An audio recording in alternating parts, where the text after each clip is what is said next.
अगले श्लोक में है। इसका स्पष्टीकरण अगले श्लोक में है कि हम ही सर्वज्ञान भोक्ता च प्रभुरेव च। हे अर्जुन, जो कोई जिस किसी प्रकार का भी हवन यज्ञ वगैरह करता है उसका भोक्ता भी मैं ही हूं और स्वामी भी मैं ही हूं। इन सब बातों के बावजूद, इन सब बातों के बावजूद न तू माम अभिजानाति तत्व नातस च्यवन्ति थे। चूंकि ये पूजा पाठ करने वाले, ये पूजा पाठ करने वाले, ये योग यज्ञ करने वाले मेरे को तत्वतः नहीं जानते, इसलिए चित हो जाते हैं। इसमें किसी भी प्रकार की कोई भ्रामकता हो तो मैं भैया से चाहूंगा, बड़े बंधु से कि बता। ये तो ठीक है। तो यही तो मैं तभी कहा, आपने देवी देवताओं की बात जो किया, इसमें देवी देवता तो है। पहला श्लोक देवी देवता और दूसरा श्लोक हवन यज्ञ जाप। देवी देवता वाले में जहाँ है वहाँ रोका कहाँ गया देवी देवता? आप पहले इस पर क्लियर होइए। जो अविधि पूर्वक होगा उसी का एक नाम अवैध है। जो अविधि पूर्वक होगा, जैसे एक होता है क्रियात्मक क्रोध, एक होता है कर्ता सूचक, अवैध है। अवैध एक नामकरण हो गया। ये क्या है भाई? अरे भैया अवैध है। कैसे अवैध हो गया भाई? तो विधि से नहीं हो रहा है, तो विधि से नहीं होने का नाम ही अवैध है। विधि का ही बहुवचन स्पष्टीकरण का शब्द है वैध है। विधि से ही वैध बना है। तो जो विधि पूर्वक नहीं है इसी का नाम अवैध है। आप डिक्शनरी में इसकी परिभाषा देख लीजिए। ये तो देखें सर, लेकिन यह है कि बस जानना यह है कि देवी देवता का पूजन कहीं वर्जित नहीं किया गया। सवाल यह है कि देवी देवता का पूजन तो सब जगह वर्जित है।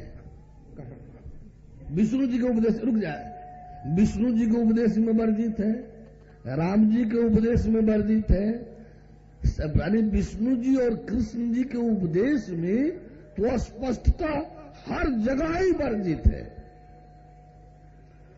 जहां कहिए मैं दिखा दूं, भागवत महापुराण में दिखा दूं, गीता में दिखा दूं, गरुड़ पुराण में दिखा दूं।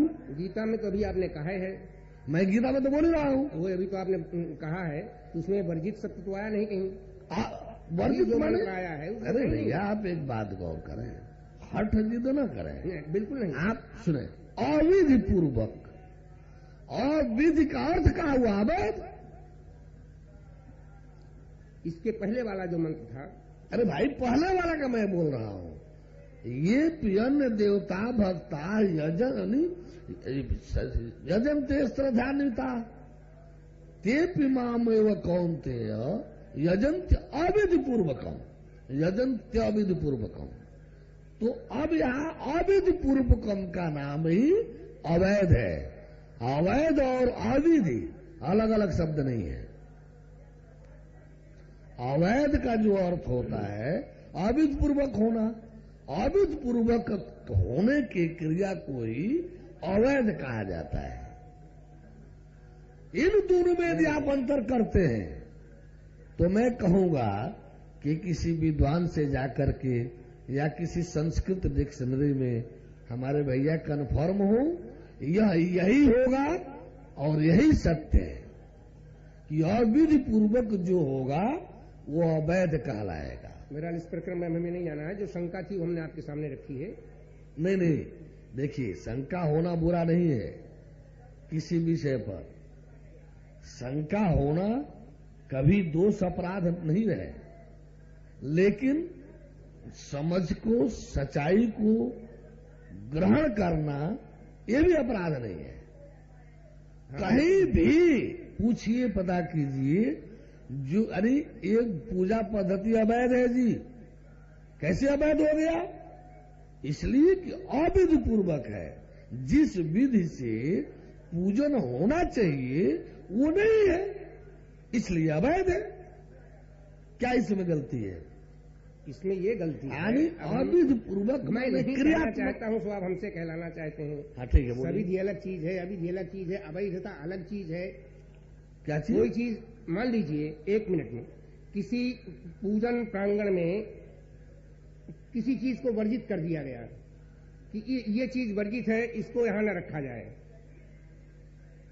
और पूजन विधि अलग चीज है, और उसमें कोई चीज जो उसकी आवश्यकता के विपरीत हो उसको लाके उसमें लगाना वो अलग चीज है। अवैधता दूसरी चीज है और पूजन का विधान अलग चीज है। क्या बोल रही है? बोल रही है? हम क्या करें? जैसा हम फिर इस पर कहेंगे कि आप इसको कहीं अन्यत्र से एक पुलिस अधिकारी से भी बात कर लीजिए, कोई कानूनवेत्ता से भी बात कर लीजिए, किसी शास्त्र के ज्ञाता से बात कर लीजिए कि जो क्रियात्मक नाम है अविधि पूर्वक करना, ये क्रियात्मक नाम है, और संज्ञा सूचक नाम जो है इस टाइप उसको अवैध कह दिया गया। दोनों का अर्थ एक ही है। जो अविधि पूर्वक होगा उसी का नाम अवैध है। अवैध क्यों है? इसलिए कि अविधि पूर्वक है। अविधि पूर्वक किया गया कार्य अवैध हो गया। और क्या कह रहा हूं? अविधि पूर्वक किया गया कार्य अवैध हो गया। ये कहीं तो मैं भी कह रहा हूं, ये कहा है, क्योंकि देवी अवैध कार्य अवैध हुआ। ओहो, उसकी क्रिया अभी आप इसको फिर क्रिया दूसरी चीज है, रिजल्ट दूसरी चीज है। यही तो मैं कह रहा हूं कि देवी देवता का पूजन चाहे जितनी श्रद्धा भक्ति भाव से हो, भगवान कृष्ण के द्वारा अविधि पूर्वक होने के नाते अवैध है। अविधि पूर्वक होने के नाते अवैध है। अगर सविध कर दिया जाए तो वैध हो जाएगा। अब सविधि उसमें अब सवाल है, सविधि कब होगी? सुनिए, तत्वेन उन्होंने स्पष्टीकरण दिया। जब स्पष्टीकरण नहीं दिए होते, अब भगवान को तत्वतः जानकर तब वो पूजा पाठ किया जाए, तब सविधि हो जाएगा। आप जरा गरुड़ पुराण लाओ, उसमें गरुड़ पुराण में भगवान विष्णु जब गरुड़ को उपदेश दे रहे हैं तो तावत तपो जप तप जप होम अर्चना तीर्थ स्नान पाठ पूजा आराधना ये सब तभी तक है जब तक तत्व ज्ञान नहीं हो जाता है। तत्व ज्ञान मिलते ही इन सब की आवश्यकता समाप्त हो जाती है। ये उसमें है। वही श्लोक यहाँ पर कहा जा रहा है, क्योंकि तत्व शब्द आ गया, यानी तत्वतः जानने के बाद भगवान मिलेगा, कोई देवी देवता रहिए नहीं जाएगा। तत्वतः ज्ञान का मतलब कि किसी देवी देवता का अस्तित्व तो रह ही नहीं जाएगा, वहां केवल भगवान रहेगा। और भगवान के पूजा पाठ के में किसी देवी देवता को घुसाड़ा जाए, ये तो अज्ञान है। जी हाँ, ये सही है। तो आप बोल क्या रहे थे? यही तो मैंने कहा कि तत्व तो नहीं जानने के नाते जो भी देवी देवता के पूजा करने वाले हैं, जो भी होम यज्ञ जाप करने वाले हैं, वे सब चित हो जाते हैं, गिर जाते हैं। यही तो मैंने कहा। परम तत्व को जानने के लिए देवी देवता के पूजन की आवश्यकता नहीं, ये उसका भाव है। लेकिन जो परम तत्व तक पहुंच ही नहीं पा रहा है, सवाल यही तो फिर वही बात अभी मैंने कहा कि तत्वे नहीं जानने के चलते परम तत्व के ज्ञान होने के बाद से पूजन बेकार हो गया। नहीं नहीं नहीं, आप देखिए कि श्लोक मैंने बोला है, ये दोनों श्लोक तो है। हाँ, यानी 23वां और 24वां। हाँ, दोनों लगातार हैं। नहीं, वो ठीक है, दोनों 23वां और 24वां श्लोक है 9वां अध्याय का।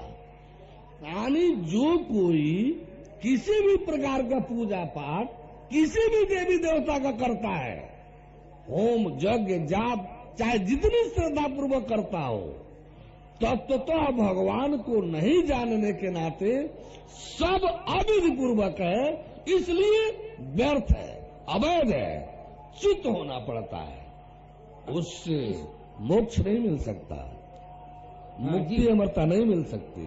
अब इससे जो है थोड़ा भ्रमात्मक बताया ना हमने, थोड़ा भ्रमात्मक हो जाता है जनता के बीच में। नहीं तो ये कहना इनका यथार्थ है कि भगवान परब्रह्म परमेश्वर की प्राप्ति जब हो गई तब ये सारे पूजन जो है बेकार हो गए। महापुराण लेकिन ये है कि ये कह देना कि ये पूजा ही बेकार है। अब लीजिए, तो जो नहीं वह सब पूजा बेकार है, वह सब पूजा पाठ बेकार है जी, जो अविधि पूर्वक हो रहा है। भाई वो सबके लिए है। अपनी इस बात को आप गलत कहिए। वह सब पूजा पाठ, पूजा आराधना, भक्ति, सेवा सब व्यर्थ है जी, जो अविधि पूर्वक हो रहा है। हाँ वो ठीक है। और मैं क्या कह रहा हूं? अविधि पूर्वक हो रहा है वो। अब लीजिए ना, और मैं क्या कह रहा हूं? जब विधि सम्मत होइएगा तो विधि का विधान ये है कि भगवान ही एकमात्र पूजनीय है ब्रह्मांड में, दूसरा कोई भी नहीं। विधि जब अपनाइएगा तो भारत सरकार का कानून मान्य होगा, हर कोई अपना अपना कानून बनाएगा, ये मान्य नहीं होगा। उसी तरह से विधि का मतलब है कि आप तत्वतः पहले जानिए। तत्वतः जानने का माने असत्य सत्य का जो वास्तविक जानकारी है वो तत्व ज्ञान से होती है। तत्व ज्ञान के बगैर असत्य और सत्य को अलग अलग कोई ब्रह्मांड में जान ही नहीं सकता। तत्व ज्ञान के बगैर किसी भी विषय वस्तु का असत्य और सत्य का ज्ञान तत्व ज्ञान के बगैर हो ही नहीं सकता। इसीलिए जब विधि में जाएंगे, जब विधि पूर्वक पूजा में जाएंगे तो पता चलेगा कि भगवान के सिवाय ब्रह्मांड में दूसरा कोई पूजनीय है ही नहीं। ये ठीक है। और मैं क्या कर रहा हूं? यहाँ पर यदि बीच में किसी को भी देवी देवता मान बना करके पूजा कर रहे हैं भगवान से अलग, वो सब अविधि पूर्वक है, अवैध है। क्यों? कि मनुष्य मानव देह किसी भी देवी देवता से श्रेष्ठ है, और कोई भी श्रेष्ठ प्राणी अपने कनिष्ठ का पूजा करना ये अविधि पूर्वक होगा। किसी भी प्राणी को अपने से छोटे का पूजा करना अविधि पूर्वक है। मानव चोला सृष्टि में देव दुर्लभ है, तो जो देव दुर्लभ शरीर है वो किसी देवी देवता का पूजन कैसे करेगा? करेगा तो अज्ञानी है, वो भ्रमित है। वो जो पूजन कर रहा है देवी देवता का, वो भले ही परब्रह्म की परमात्मा की प्राप्ति के लिए उसका उद्देश्य न हो, मोक्ष की प्राप्ति उससे न होगी, ये तो ठीक है, लेकिन कल्याणकारी तो हो सकता है। भैया एक बात गौर करें, पूजा शब्द, आराधना शब्द ये परमेश्वर मात्र के लिए बना है और किसी के लिए भी नहीं। पूजा आराधना शब्द जो है यह एकोमेव एकमात्र परमेश्वर के लिए बना है। एकम इसलिए कह दिया गया कि एको ब्रह्म द्वितीयो नास्ते, एक ब्रह्म के सिवाय दूसरा कोई भी पूजनीय नहीं है। ये सनातन की रीढ़ है, ये सिद्धांत जो है सनातन धर्म की रीढ़ है कि एको ब्रह्म द्वितीयो नास्ति। यही ईसाइयत में है कि ओनली वन गॉड, यही इस्लाम में है ला इलाहा इल्लाहु, यही सिख में है एक ओंकार सत श्री अकाल। तो एक एक एक तो सब जगह वर्णित है। आपके सनातन में भी अद्वैत, एकत्व बोध, क्या कहा आदि शंकराचार्य ने कि वदंतु शास्त्राण, यजंतु देवान कुर्वन्तु कर्माणि भजन्तु देवता। चाहे आप सभी शास्त्रों की व्याख्या करें, चाहे आप सभी देवी देवताओं का जजन करें, यज्ञ जाप करें, चाहे आप सब सुकर्म कर जाए, चाहे आप सभी देवताओं का भजन करते रहे, मुक्ति न सिद्ध्यति ब्रह्म शतांतरेपि। आत्मैक्य बोधन विमुक्ति न सिद्ध्यति। जब तक आत्मा और परमात्मा की एकत्व का बोध नहीं होगा तब तक मुक्ति नहीं मिल सकती। और मुक्ति मानव जीवन के उद्देश्य है। मानव जीवन का लक्ष्य, मानव जीवन का उद्देश्य मुक्ति ही पाना तो है, मोक्ष ही पाना तो है। फिर पूजा पाठ हम करेंगे ही क्यों किसी का? वो उसका अंतिम लक्ष्य है, मोक्ष की प्राप्ति। सवाल अंतिम या पहला लक्ष्य 2-4 नहीं है कि कौन पहला हो जाएगा तो कौन अंतिम हो जाएगा। मानव जीवन का 2-4, 10, 20 लक्ष्य नहीं होता, एक ही लक्ष्य है, वो है मोक्ष। 2-4 लक्ष्य होता ही नहीं। आप पहला और अंतिम कैसे बंटवारा कर देंगे? इस तरीके से कि ये जब है ही नहीं तो तरीका माने क्या? जब मानव जीवन का लक्ष्य एक मोक्ष है तो दूसरे तीसरे तरीका माने क्या? मानव जीवन का लक्ष्य मोक्ष है, बस वो अपनी जगह सही है। तब दूसरा क्या? दूसरा ये है कि दूसरा माने क्या? तो मानव जीवन है कहाँ हमारा, पर इसी धरती तल पर। अब मानव जीवन न हो तो हम कीड़े मकोड़ों की थोड़े बात कर रहे हैं। पूजा पाठ कोई गाय भैंस करने थोड़े आ रही है, पूजा पाठ कोई भेड़ बकरी करने थोड़े आ रही है, पूजा पाठ कोई मक्खी मच्छर करने थोड़े आ रहे हैं। पूजा पाठ मनुष्य ही तो करता है। मनुष्य करता है तो मनुष्य का पहला उद्देश्य है अपना कल्याण। पहला माने क्या? पहला माने कुछ उद्देश्य नहीं, एक ही उद्देश्य है, कल्याण। कल्याण माने मोक्ष, वो अंतिम उद्देश्य है। फिर अंतिम आ गया 2-4, 10, 20 मोक्ष है ही नहीं है। अरे भाई, मानव जीवन एक है, मंजिल एक है, मोक्ष। मानव जीवन एक है, मंजिल एक है, मोक्ष। अब कल्याण माने क्या हुआ, जरा बताएंगे आप? जी हाँ। क्या? मोक्ष की सीढ़ी ऊंची है, नीचे से आपको मोक्ष के रास्ते पर जाना है या मोक्ष की प्राप्ति पर जाना है या परब्रह्म परमेश्वर के धाम पर जाना है, तो पहली सीढ़ी पर आप जब पैर रखेंगे, उसके बाद दूसरी सीढ़ी पर पैर रखेंगे, तीसरी सीढ़ी पर पैर रखेंगे, एक क्रम से चलेंगे तब आप ऊपर पहुंचेंगे। तो आदमी अगर शुरू से ही इस बंधन में पड़ जाएगा कि उसका कल्याण जब नहीं होगा, कैसे करे कैसे न करे, इसी में लगा रह जाएगा। भैया आप बोल रहे हैं उसको समझिए भी तो। आखिर मोक्ष की सीढ़ी पर न चढ़ना कल्याण है? जी हाँ। तो हम कहाँ दूसरा कह रहे हैं? मोक्ष की सीढ़ी पर न चढ़ना है तो हम कहाँ दूसरा कह रहे हैं? तो उसकी पहली तो इसका मतलब लक्ष्य हमको छत पर जाना है तो पहली सीढ़ी पहली कल्याण, दूसरी सीढ़ी दूसरी कल्याण, तीसरी सीढ़ी तीसरी कल्याण, ये सब अलग अलग मंजिल बनेगा। पहली सीढ़ी पर आपको जब चढ़ना है। अरे भैया, पहली सीढ़ी माने तप, व्रत। पहली सीढ़ी माने व्रत, तप। ऐसे करते करते सभी सीढ़ियां, सभी संसार के विधान ये नीचे हैं। अंतिम मंजिल का नाम है तत्व ज्ञान। हाँ, अंतिम मंजिल का नाम है तत्व ज्ञान। यही है मोक्ष, यही है मोक्ष। और क्या? तो दूसरा बीच में क्यों ला दे रहे हैं? ये सारे ग्रंथ खुले हुए हैं, वो सब सही है। रही बात की भगवान कभी देवी देवता को मना नहीं किया है। आप इसमें पढ़िए, आप प्रेम से पढ़िए कि तीर्थ को ही, जल में तीर्थ को ही तीर्थ मान लेना, काठ पत्थर की मूर्ति को ही मूर्ति मान लेना, ज्ञानी संत महापुरुषों को नहीं।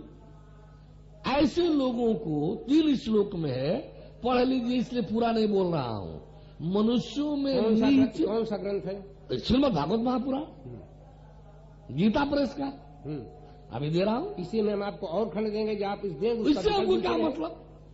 इससे हमको क्या मतलब? क्या खंड आप दे रहे हैं? मुझे केवल इतना ही से मतलब है कि मैं जो दे रहा हूं वो श्री भागवत महापुराण में है और भगवान कृष्ण का है। और उसी श्रीमद् भागवत पुराण में इससे हमको क्या मतलब, वो भी होगा। तब सवाल है भगवान स्वीकार किसको? अरे भाई, हमारा कहना है कि हम जो बोल रहे हैं वो भगवान कृष्ण की वाणी है कि नहीं? जी, क्या उनसे भी श्रेष्ठ किसी की वाणी होगी क्या? सबसे बड़ी वाणी है। तो उन्हीं की वाणी तुम्हें वही कृष्ण जो है उन्हीं की वाणी हम आपको बताना चाहते हैं इसी श्रीमद् भागवत पुराण में। अब एक बात अगर ज्यादा इन लोगों को सूट करे, कल्याणकारी हो जाए तो क्या अच्छा है बुरा है? एक बात मैं बताऊं, जब हम ही कर्म कांड जब लिखेंगे अपने किताब में, जब कर्म कांड का वर्णन करूंगा तो कर्म कांड के विधि को लिखूंगा। जब स्वाध्याय का वर्णन करूंगा तो जीव से संबंधित विधान का वर्णन करूंगा। जब अध्यात्म का विषय उठाऊंगा तो अध्यात्म वाला वर्णन करूंगा। जब ज्ञान का चैप्टर लूंगा तब भगवान ज्ञान वाला। तो अब हमारा अंतिम क्या कहलाएगा? ज्ञान वाला। तो उसी तरह से हमारा कहना है कि भगवान कृष्ण मरीचि आदि जो सबसे बड़े ब्रह्मर्षि थे, सप्तर्षियों में सबसे बड़े जो ब्रह्मर्षि हैं उनका नाम मरीचि है। तो मरीचि आदि ब्रह्मर्षियों को जो भगवान कृष्ण ने जनाया था वही तो मैं बोल रहा हूं। आप कहीं और का निकालेंगे तो कर्म कांड का निकालेंगे। हम जो निकाल रहे हैं भगवान कृष्ण ब्रह्मर्षियों को जो उपदेश दे रहे हैं वो है। तो श्रेष्ठतर हुआ कि नहीं हुआ? ये ब्रह्मर्षि मरीचि आदि ब्रह्मर्षियों को उपदेश दे रहे हैं, वो बात मैं आपसे बता रहा हूं। कौन श्रेष्ठ होगा? श्रेष्ठता दूसरी चीज है। नहीं, एक ही व्यक्ति, फिर वही बात, हम श्रेष्ठता दूसरी तीसरी नहीं। वहां पर हमारे ब्रह्मर्षियों को भगवान कृष्ण उपदेश दे रहे हैं तो उनके अनुकूल जो उपदेश है वो ब्रह्मर्षियों के लिए है। एक क्लास लगाई जाती है, कक्षा 1 का छात्र है उसके लायक उपदेश दिया जाएगा, और जहां पर MA के छात्र हैं उसके लायक उपदेश दिया जाएगा। तो उनके उपदेश में भिन्नता होती है ना। तो इस कक्षा के लिए हमको उपदेश चाहिए जो एक कक्षा यहां लगी हुई है। हाँ, हो जाएगा।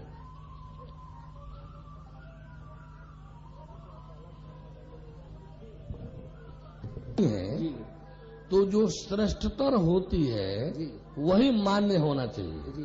तो भगवान कृष्ण मरीचि आदि ब्रह्मर्षियों के साथ जो उपदेश कर रहे हैं वह कहीं भी अन्य से टकराएगा तो उस पर यही भारी पड़ेगा। भारी पड़ेगा, ये श्रेष्ठ होगा। तो तब और दूसरा क्या बात है भैया?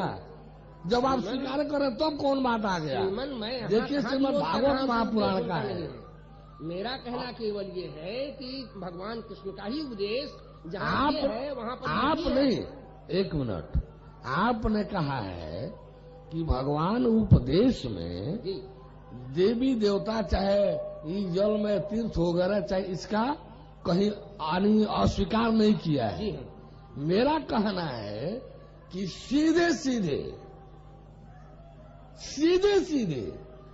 उसका भी भाव आप देखिए क्या कह रहे हैं। वो पढ़ दे, बंद नहीं किया। फिर वही बात, पूजन को बंद नहीं अब किया। सुन लीजिए, जो कोई आप 4 वाक्य इसमें बोल रहे हैं, इसमें देख लीजिए है कि नहीं। सुन लीजिए आप लोग, बोले परम प्रभु परमेश्वर की। जो कोई व्यक्ति, 13वां श्लोक बोल रहा हूं, 10वां स्कंध 84वां अध्याय 13वां श्लोक बोल रहा हूं। जो कोई भी व्यक्ति इस कफ वात और पित्त से बनी हुई ये सब तुल्य शरीर को ही अपना ये मैं हूं, और घर परिवार संपत्ति पुत्र आदि संपत्ति को ही मेरा, जल में तीर्थ को ही तीर्थ, और काष्ठ पत्थर आदि मूर्तियों को ही देवी देवता मान लेता है, ज्ञानी पुरुषों को नहीं। वह मनुष्यों में भी नीच गदहा ही है। लीजिए, स्पष्टता लिखा है कि नहीं, पढ़ लीजिए। ज्ञानी पुरुषों में शब्द है। ज्ञानी पुरुषों को न मानकर इन चीजों को मानना, ये नीच गधाई है। ज्ञानी पुरुष किसके लिए आया? ज्ञानी पुरुष ज्ञान के लिए, भगवान वालों के लिए आया है जी। ज्ञानी पुरुष माने भगवान वाले, ज्ञानी पुरुष माने भगवान वाले, ध्यानी माने आत्मा ईश्वर वाले, ज्ञानी माने परमात्मा परमेश्वर वाले, ध्यानी माने आत्मा ईश्वर वाले, स्वाध्यायी माने जीव वाले, कर्म भोग वाला, विद्वान माने शरीर वाला।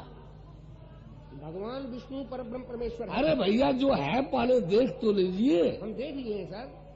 तब फिर का देखना, बात करना। हम देख चुके हैं। मैं इसी का विपरीत हम ये आपको कल सुनिए, एक मिनट, ये गरुड़ पुराण मंगाया भगवान विष्णु का, ये श्रीमद् भागवत महापुराण मंगाया भगवान कृष्ण का, ये गीता सामने पड़ी है भगवान कृष्ण की। इसी में सारी चीजें मिल जाएंगी। जो आप बोल रहे हैं वो भी है और जो हम बताएंगे वो भी है। सवाल है, इसी में। नहीं, श्रेष्ठतर कौन है जी?